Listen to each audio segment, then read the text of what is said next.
Pour vous rencontrer, ce que j'ai vécu cette nuit, j'étais à 2 doigts de dire que je vais vous écrire que les sont tombés. Ce que j'ai vécu cette nuit-ci, toute la nuit, ma fenêtre de ma chambre, le salon, la porte, ça fait comme si quelqu'un fait la chambre, la fenêtre, on fait quoi. Je suis restée après, j'ai dit Seigneur, est-ce que les gens sont au courant que je veux parler aux journalistes et ils viennent m'effrayer? Chacun a essayé de construire sa petite vie. Qu'est-ce que l'ennemi nous veut? Qu'est-ce que les gens nous veulent? Cette femme, en pleurs, à l'image, est troublée, dépassée et complètement effrayée par la vague de décès qui s'abat dans sa famille depuis 3 ans.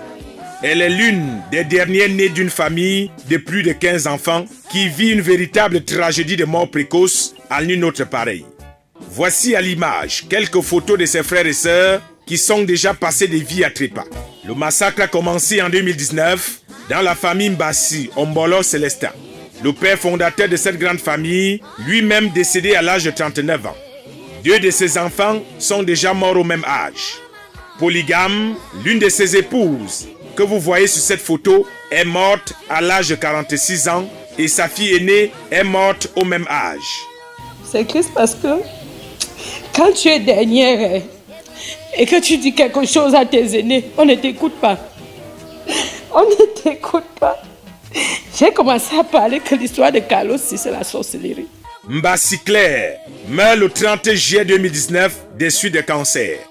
Mbassi Brigitte, le 30 janvier 2020. Mbassi Célestin, février 2022. Mbassi Dimitri, octobre 2022. Mbassi Carlos, 13 mars 2023. Mbassi Claudine, 3 mai 2023. Pour ne citer que ces quelques cas, à chaque fois que le soleil se lève, ceux qui sont encore vivants dans cette famille se passent rapidement des coups de fil pour savoir si personne n'est mort dans la nuit. Est-ce que vous savez que nos enfants ont déjà fait le genre où ils parlent entre eux? C'est la matière de qui va partir le Tutsi. C'est la matière de qui le Tutsi. Nos enfants développent déjà ça. Mon fils, dans la nuit, je dors. À un moment, il commence à me picoter comme ça. Quand je dis, il y a quoi? Non, ma mère voulait savoir si tu vis encore.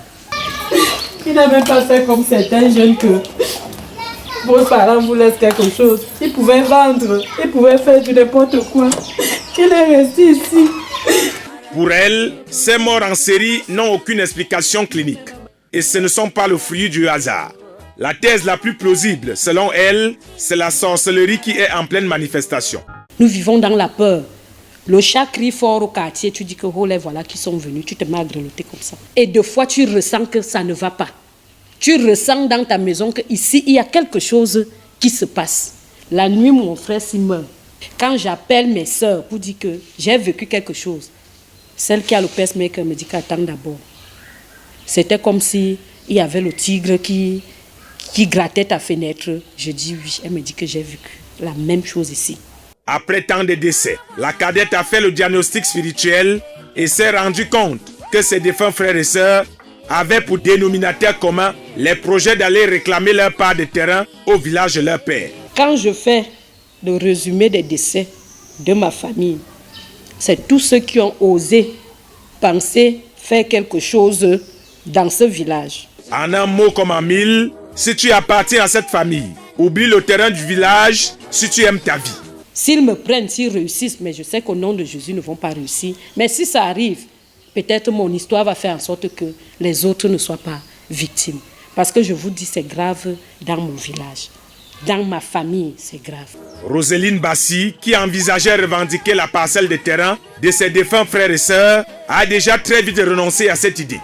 Sa vie est devenue un véritable enfer. Chaque jour qu'elle dort ou qu'elle se réveille, elle se demande si ce n'est pas elle la prochaine sur la liste. Pour vous rencontrer, ce que j'ai vécu cette nuit, j'étais à 2 doigts de dire que je vais vous écrire que les sont tombés. Ce que j'ai vécu cette nuit-ci, toute la nuit, ma fenêtre de ma chambre, le salon, la porte, ça fait comme si quelqu'un fait la chambre, la fenêtre, on fait quoi. Je suis restée après, j'ai dit Seigneur, est-ce que les gens sont au courant que je veux parler aux journalistes et ils viennent m'effrayer? Après j'ai dit que non, la peur c'est pour les lâches.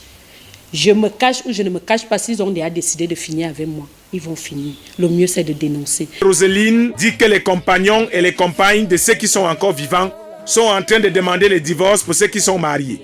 L'heure est tellement grave qu'aucune belle famille ne veut continuer à supporter cette série de morts précoces dans une même famille. Vous-même, tu as une copine que tous les jours on aligne les décès dans sa famille comme ça. De ça, ta famille va commencer à te dire que toi-même tu cherches quoi là-bas derrière. Si pour l'heure, les membres de cette famille n'ont pas fait un bilan de santé pour savoir si ces morts en série ne sont pas dues à une maladie génétique, et comme nous sommes tous des Bantous, les questions qui se posent alors, doit-on fuir nos villages? Doit-on tourner le dos au terrain de famille comme héritage légué aux enfants pour fuir la mort?